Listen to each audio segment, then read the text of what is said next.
Kind of spread out here. You guys can see around. See all right? All good? Okay, cool.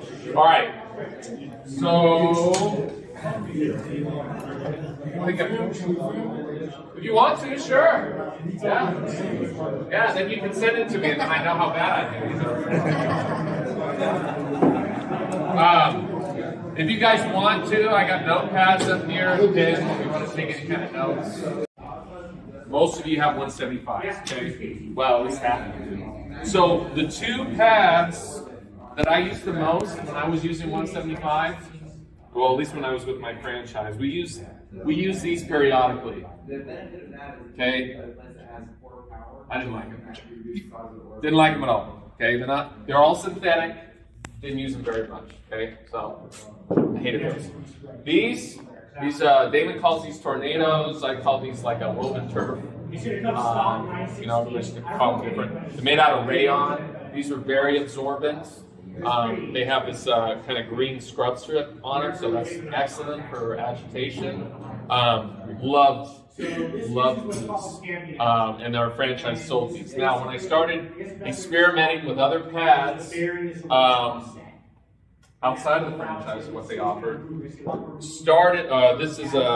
they also offer this one as a two-way pad, and this is also synthetic, still not very absorbent, okay? Your natural fibers, kind of like this rayon, is a kind of a mixture of a natural fiber, rayon. In the rug industry, anything made out of rayon, you don't want to deal with this stuff. It's cheap stuff. But on a pad, in terms of absorbency, it's fantastic. This, again, this is made out of cotton. It's called an Iron Man pad. Not in your head like you use these ones. Yeah, you love these, right? They do fantastic, don't they? Under 175, I love these. Okay, very absorbent, very tough. The way they're woven, they do a fantastic job of agitation and absorbency. Okay, you're going to pick up way more soil than something like this. They kind of look similar, they're kind of woven similar, but this is way more absorbent than this. Okay, these pads, with the exception of this two-way pad, you cannot use on a OP machine because they will just tear them up. Those pads are too thick. Even this guy's made out of cotton. But I honestly, if it was me personally, I would use this over this. This thing is a beast. And it may look like, oh well, this is heavy duty. That's going to pick up a lot of soil, a lot of moisture. No, it's not. No, it's not. It's a pain in the butt. It is very old school. There's other ones, and we didn't bring them. They're big, huge loop ones. Don't even bother. I bought those just to see what they were like. So didn't even use them much. Okay, so love the Iron Man pads. Now I don't really use these except with an Oric orbiter. And of course I don't use one this big because that would be a pain in the butt. I use the little 15-inch ones that are about this size. Okay, I have them, but I don't actually use them very much. What I'm primarily using for my Oric and my OP machines are these guys. Okay, this is called a Glad pad. It's fantastic. You can use this under a 175. This is going to do just as well as this. This might have a little bit more agitation because of the way the yarns are woven, but they're both going to absorb very well. In fact, this will actually probably under a 175 will outlast this. Okay. That's what's that? Velcro. Yeah. Do you use like Velcro for your Oric? Oric? Yes. Yes. So under the franchise we did.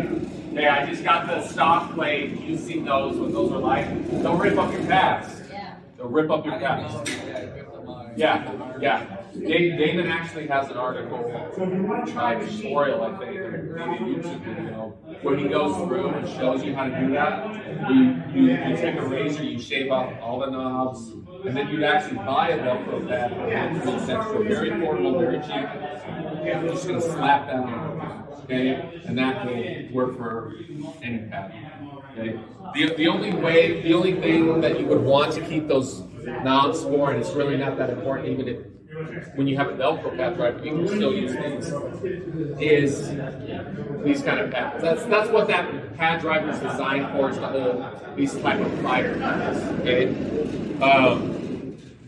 All right, any other questions about pads so far?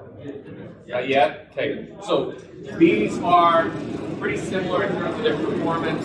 This you'll get a little bit more agitation out of, okay, just the way it's open. And honestly, if you guys want to feel them and look at them, look, we got more than one, we can pass this around.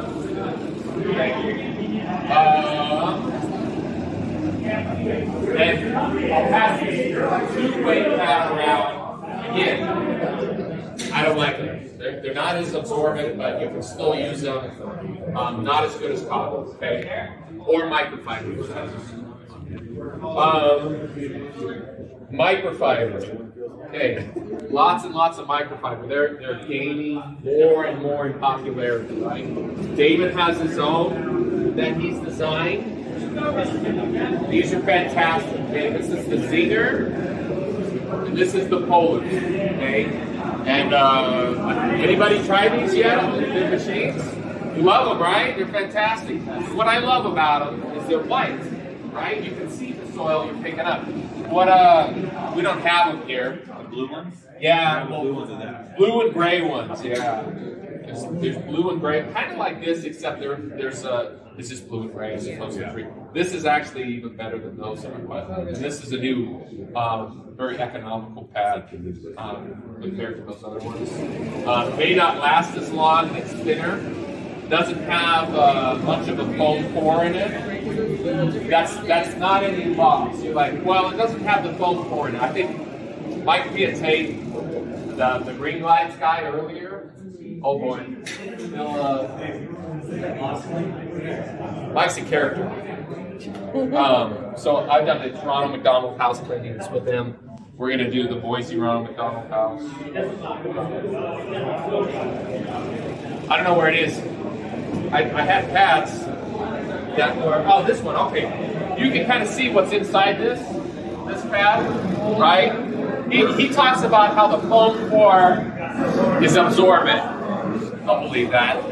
Foam core doesn't do anything. All the soil, who's going to ask me the question, where does the dirt go, right? Get used to that question. And at least on Facebook and the forums out, guys think they're being funny. All the hot water extraction guys are like, where's the dirt go, right?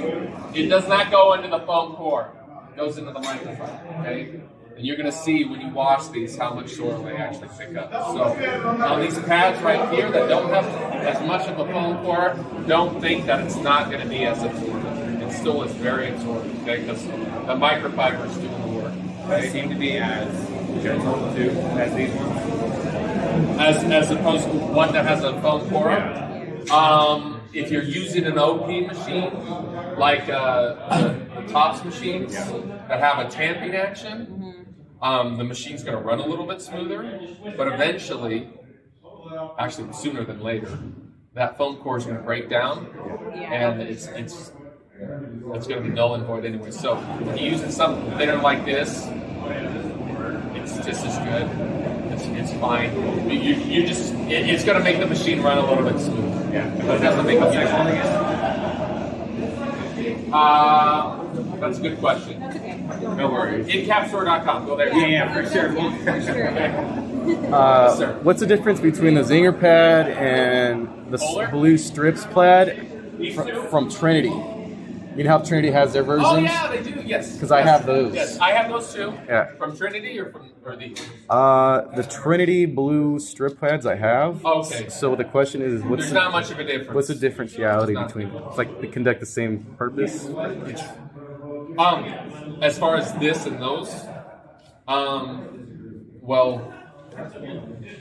Because that's also a blend of. Yes, this I would say has a higher quality microfiber. Okay,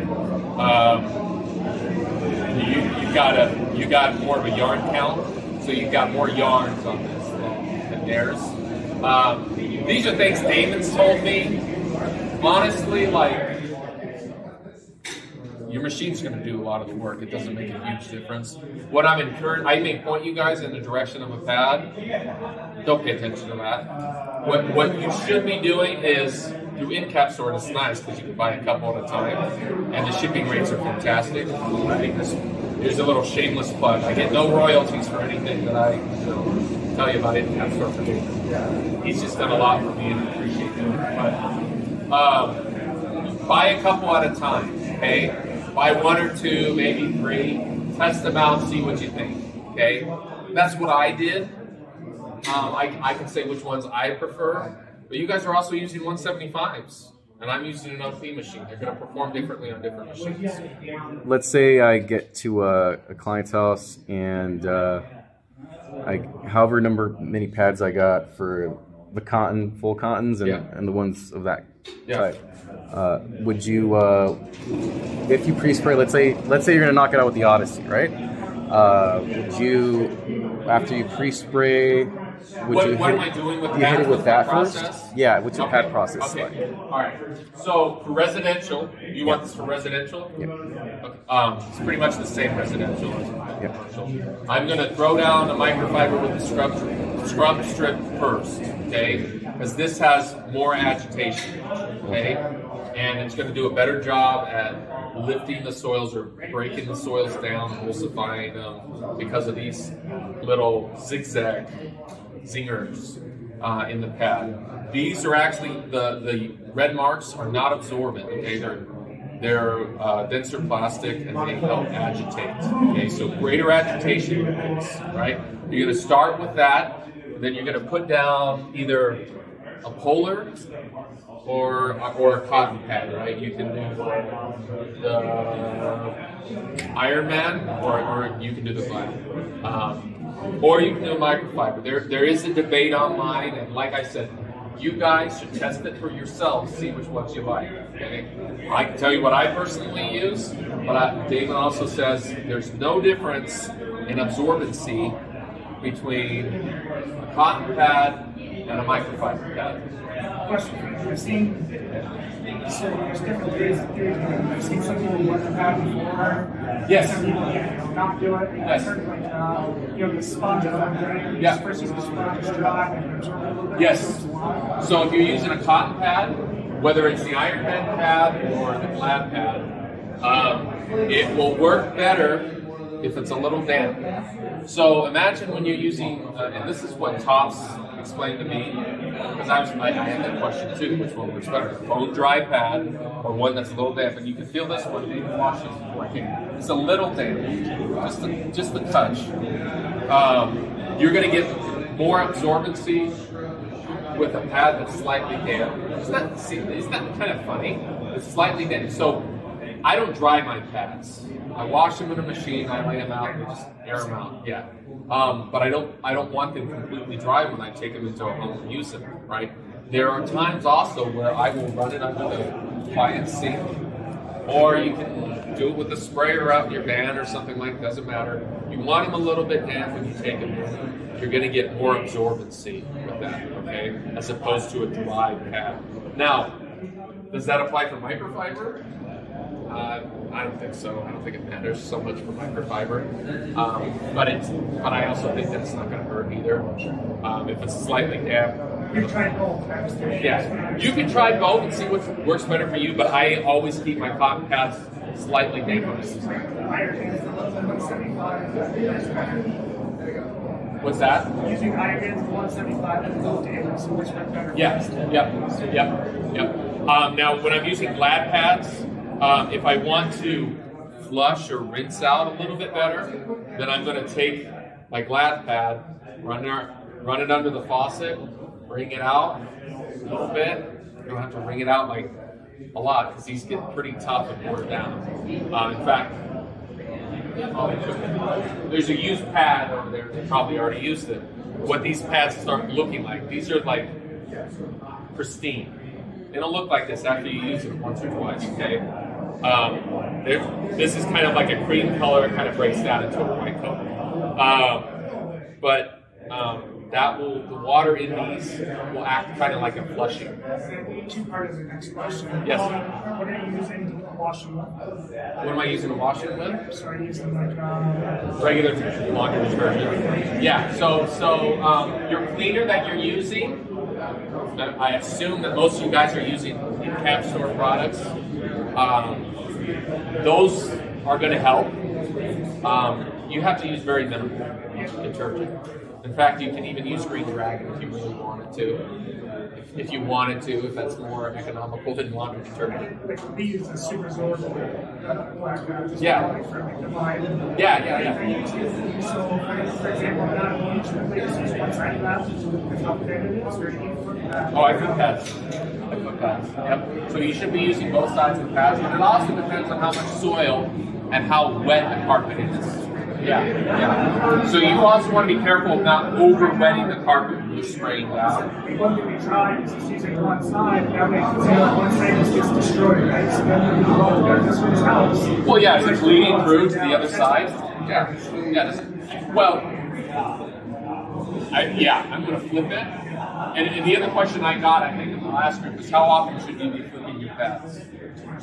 You want to stick to around 150 square feet to 200 square feet. So usually at least one side per room, okay, depending on the size. Oh, these fiber pads? Okay. Residentially, oh no, it doesn't apply to these at all. These you use until they wear down, and they don't absorb very much soil. You can pressure wash them if you want to clean them. David tells me he knows guys that don't. They don't even clean them. They just use them until they're paper thin, and the bristles are sticking right through. Okay. That's more for in capping than it is pad capping. What we're talking about now is called pad capping because we're removing soil with pads. Okay. In capping, you're just rushing in the chemical like with a CRV, and you're letting the product encapsulate the soil, and then the client vacuums it out. I personally don't like that because I want my clients to see or notice the difference of me pulling soil out. It's not like I rip my pads off the machine and say, "Hey, look at how much soil I pulled out."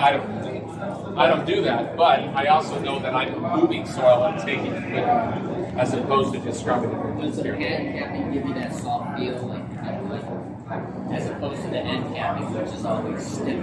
Yeah. Yes. So I would also say that you want to stick to your mix ratios on, and that's important in this. If I was sticking to my outline right now, I'm not. Mix ratio. You don't want to overmix your chemical, guys, because that's going to make your carpet stiff. My namesake, safe and soft, right? If somebody calls me and says my carpet's a little stiff, I do have technicians, and sometimes I have depending on the carpet type. They're like, well, the carpet's still a little bit stiff. We say, okay, well, vacuum in once or twice, see where it's at then. If it's still a problem, come back out and address it. Usually what we do then, if we have to come back out, is we'll get the pads wet and we'll just run over it. We're not going to spray down any more chemical. Okay? Any other questions about that? Yes? What, if you could only use one pad, what would last you the longest if you were just to continually only buy one? That's what I use most. So I have the Odyssey, that little tiny machine. Residential, that's what I'm using primarily. Okay, I have the big Phoenix that they're running right there that has a spray system on. You can use that for residential. That one's more versatile. You can use it for residential and commercial. The Odyssey you want to use just for residential. The reason I like using it for residential is it's 60 pounds. Why do you guys like using the Oryx? Super light, right? You pick it up, you carry it in. The same thing with the Odyssey if you really want to. It's going to weigh more than an Oryx. But it's also easy to maneuver around furniture. Now the Oryx, the problem with the Oryx is it's too light. I use an Oryx. The only place I'm using an Oric is on stairs. That's all I use it for. Okay? That's what I was taught in my franchise, and that's what I found was best. Most guys that I talk to that are using an Oric that aren't using it for everything, and there are plenty of guys that are starting out using it for everything. So there are better machines out there, but you got to start somewhere. There's no problem with that. You're going to get a better clean with a machine that has greater head weight. And even though that Odyssey is a smaller machine, it's more weight per head ratio. Okay, so it's smaller than the Phoenix. You think, well, bigger is better. The machine's heavier, it's got greater head weight, it's going to get a better clean. Yes and no. Okay, the Odyssey, it's got a smaller pad driver, it's got more concentrated weight on that pad driver. So the head weight to pad driver ratio is pretty close. It does a pretty good job. The only difference is the size, right? How much more carpenter you cover. Doesn't make a huge difference in residential. In that, with that Phoenix working around a furnished home, it's a little harder to do. And then, of course, you're pulling a 117-pound machine upstairs. It's even more than that if you have a water jug or like a 2-gallon or 2.5-gallon jug on it. It's no fun taking upstairs. 60 pounds. Yes. Yes. Depends on the machine. So, more about you can. Trinity used to have them. You can request them, I suppose. They have heavier machines. I would show you guys. You get a chance when you go over there. The Phoenix, you can flip up around. This is the only OP that can do this. You can flip it up and around and use the weight of the machine, and you don't have to have the weight kit. So you can add a weight kit to it, but it's a pain in the butt. Yeah, I can't show you on any other machine. Mighty won't do it. None of them, no other machine can do it. So you can add a weight kit on other machines. A lot of times those won't do a better job cleaning just because of how those machines are designed.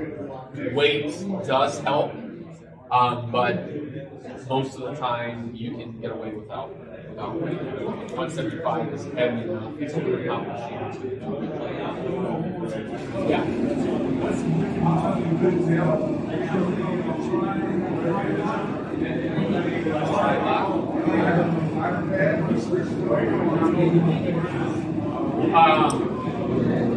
Is this a tri-lock? Is that what you mean? Okay, yeah.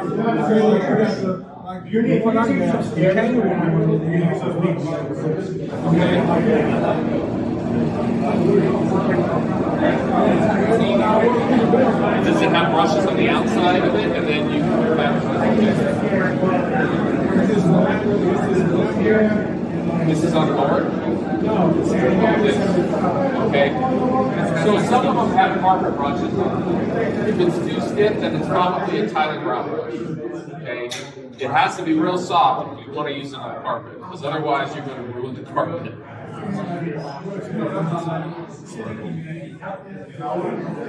It could be Velcro. Well, not Velcro, but what it is probably just a different pad driver. If it's not brushes or tile grout, or pads. Okay. All right. What else? Any other questions? Like for tile and grout, This? we don't use that for tile. No. This is designed tile grout. Well, the only thing that I have over here that I can show you, I don't think we brought a tile grout. Actually, the Bible and everything has wood. But, you can use this. This is called an Astro. So what it is just Astro. For residential. You could. It's not going to always be the best. Like, sometimes you want a better, stiffer brush. But this is a great thing to start with. Because you don't have to take the brush off. You use the same pad driver to use the further pads. They use pocket pads. Clean like a linoleum floor. maybe like a bathroom. Or do you, I mean, do you guys use hot water extraction more for tile and grout, like residential? You can, but I also can use BLM for tile and grout. That's not really as commonly talked about, but I'll do it. Like if I'm using for example, if you're in residential, in a home, 50 square feet in the bathroom, I'm using an Orac orbiter. That's the only other thing I use the Orac orbiter for. So I'll get a small tile and grout brush, use the Orac orbiter, and then I'll take the brush off and put like a small microfiber pad down, and I'll suck up all the slurry.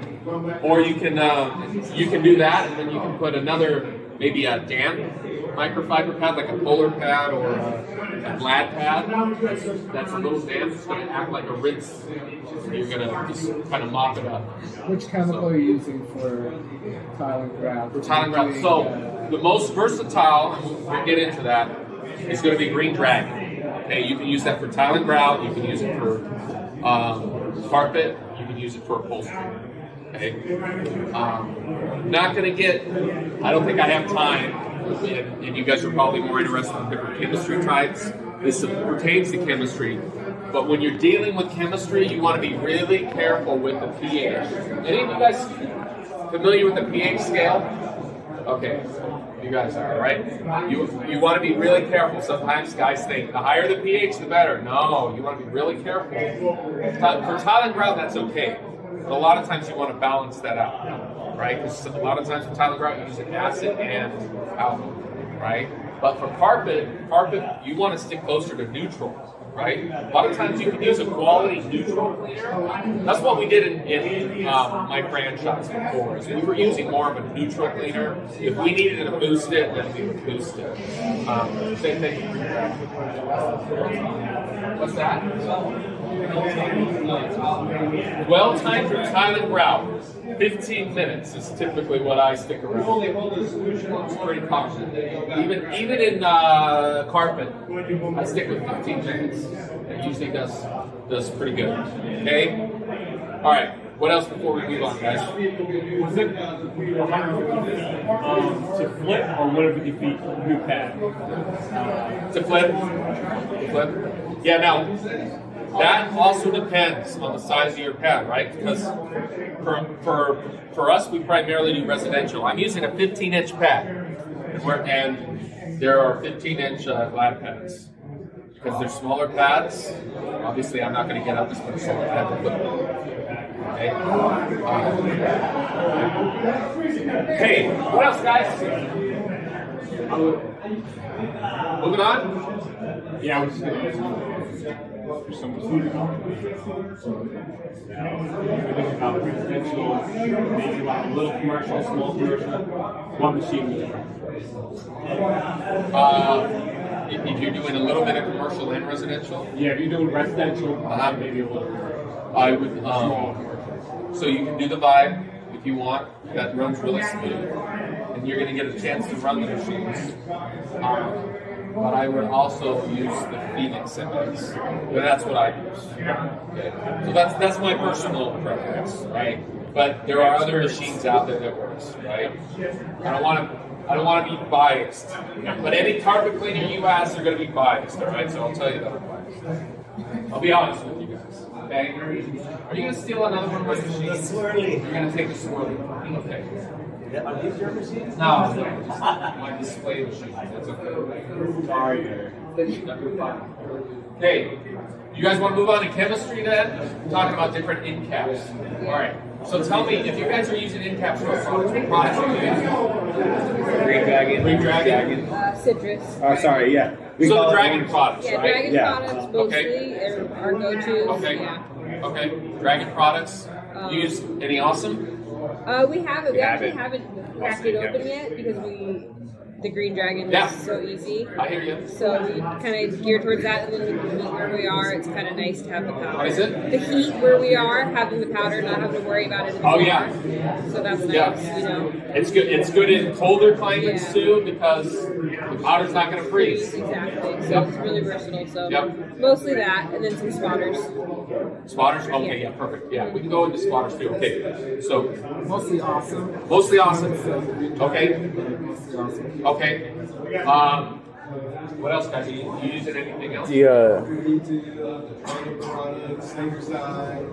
Okay. Sager side, you're using that for what exactly? Okay, odor problems, okay.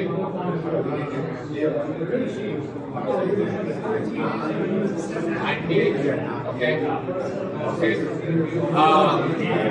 So I would be careful in terms of, and we're going to talk about this.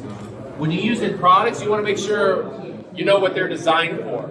Okay? Are they going to crystallize or encapsulate and vacuum out of the carpet? Because some products are designed for hot water extraction. They're not going to crystallize and vacuum out of the carpet. Green Dragon is technically not an end cap. It doesn't have a polymer. Okay? Awesome end cap has a polymer. However, Green Dragon will crystallize and still vacuum out of the carpet. It will bond. It's personally, I've never used carpet details. I thought about using it. Green Dragon is going to work the same way. It's a powder. It's going to bond with the dirt and vacuum out of the carpet. But I don't think carpet details has any polymers in it. Most dry powders are not going to have a polymer. Okay, what else? Any other products you guys are using? D-liminin and volume 20 peroxide. What's that? Volume 20 peroxide with 100% D-liminin. Wow, that's tough stuff. That's pretty gnarly stuff. Yeah. So we used probably something similar to that, I think, in the franchise I was with. But you also, what you want to be careful with, what you're using, is what kind of residues are used, right? Mm-hmm. So, all right, let's talk about the Wheelers, because we mentioned them earlier, right? What are the Wheelers using to clean with? Fabuloso. What else? Windex. Okay. Let's see. They use Simple Green, right? And I think I've heard they use Tide. Okay. Yeah. Tide. So what they're doing is they're diluting this stuff down. Look, guys with chemistry, this is how I feel about it, right? Use something it was designed for. Are you going to use a shirt for pants? No. Well, if that's all you got, I suppose it'll work and it'll cover you, right? Right? But if you had a choice, would you use a shirt for pants or would you use pants for pants? Pants for pants, right? Okay? Damon's products have a purpose, have a design. Okay? They have a certain pH. Okay? For carpet, whether it's residential or commercial, you want to stick closer to a neutral pH. Now, Angry Lemon, that's probably the highest pH I go for on any kind of carpet. Angry Lemon, that's what Steve Pike is using. That's an in-cap store product. That's what you would use on commercial or even residential, okay? That's got a very high polymer count. That's why it's so expensive, okay? Because it's got a very high quality polymer. It's going to crystallize. That it's very good at cleaning what we like to call in the industry is rat nasties, right? Powerful stuff like the delaminating, right? But you also want to consider using products that are safe, right? We're using like Fabuloso, Simple Green, Windex. What's that? I've heard of Windex, yes. I've used like Radical Rinse. Yeah. So again, like for me personally, my company, this is another marketing point for you guys. If you want that to be a benefit of your company, is what I'm using safe? Is what I'm using green? It's environmentally friendly because there is a client base that cares about that, right? The name of my company. It's funny, people call and ask, is what you're using safe? Yes, that's why we named our company Safe and Soft. We're using very safe products. Is it safer? Pets, kids, people, You know, are your kids going to be rolling around in it? You know, licking the carpet? You know, that's gross, but you know, that's what kids are going to do. Your pet's going to do the same thing. Are they going to have any kind of allergic reaction, right? There's also a product called Safe and Soft. I use it sometimes. That's exactly where I got my company name from. Exactly. I had that question. I was looking at Trinity's chemicals. Dried down safe. Yes, this is dried down safe and soft. Made from Trinity, or no? It's a Vac-Away product. Oh, Vac-Away. Yeah. Vac-Away. Okay. David carries safe and soft. Yeah. But Vac-Away makes a lot of new cat products. In fact, if I'm being honest with you guys, a lot of guys get products made by Vac-Away and they rebrand them. They slap their label. Oh, okay. He designs it for them. That's not always the case, but there are some that do that, okay? So yes, I was using Safe and Soft, and I thought, that's a great name. I don't think there's any other carpet cleaning company like that name themselves after that. And that's what what people want. They want their carpet, what you're using to be safe, and they want their carpet to be soft. Okay? So I did what other carpet cleaning companies have done in their names, like Zero Res, right? Which zero residue. That's what people thought they wanted. They had done market research to see what was the #1 complaint with consumers when it comes to carpet cleaning. They didn't want stiff carpets, and I thought, well, Safe and Soft, that kind of says the same thing. I'll stick with that. Okay. So you want to consider what you're using. Use it for what it's designed for. Okay. And you do not want to be combining products. Be really careful with that. Right. First of all, it's not needed. So you don't know what kind of reaction or a gas or what you're getting from mixing two different products if they're compatible with that, right? Because a lot of times when you're mixing like ammonia and a bleach, that's toxic, right? Yeah. You think, oh, more cleaning power, and then it gives off a gas, knocks you out, man. It can kill you. Yeah. There's all sorts of things that you combine and you don't know what they're going to do. There's no need to combine Awesome Incap and Green Dragon, right?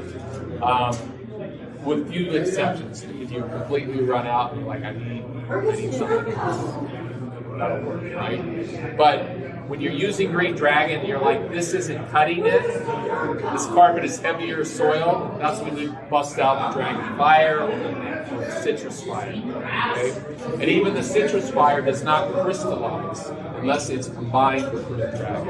Okay? Because it has a delaminate in it, actually. The Citrus Fire actually has elements into it in a powder form. It's the magic bullet. What's that? The magic bullet that they sell? Yes, you can. The magic bullet is a spotter and a booster. Okay, and guys, I want you to understand. There's a lot of ground to cover, right? I could talk to you guys about this all day, kind of like what Steve Pike did yesterday with just commercial cleaning, right? There are resources and articles on Encap's. In fact, that's what I was referencing earlier to open my presentation, but I'd rather have you guys ask me what you want to know. I can answer it. Yeah, what products to use and when, right? And there is that cheat sheet. There is also articles on pads, what they do and why. What do you use them for? I didn't really go over the fiber pads, right? You can use these in residential. We'll never use this one in residential. Don't use this one in residential. This is commercial, okay? This you can use in residential if you wanted to, if it has a heavy traffic area. But honestly, I don't do that.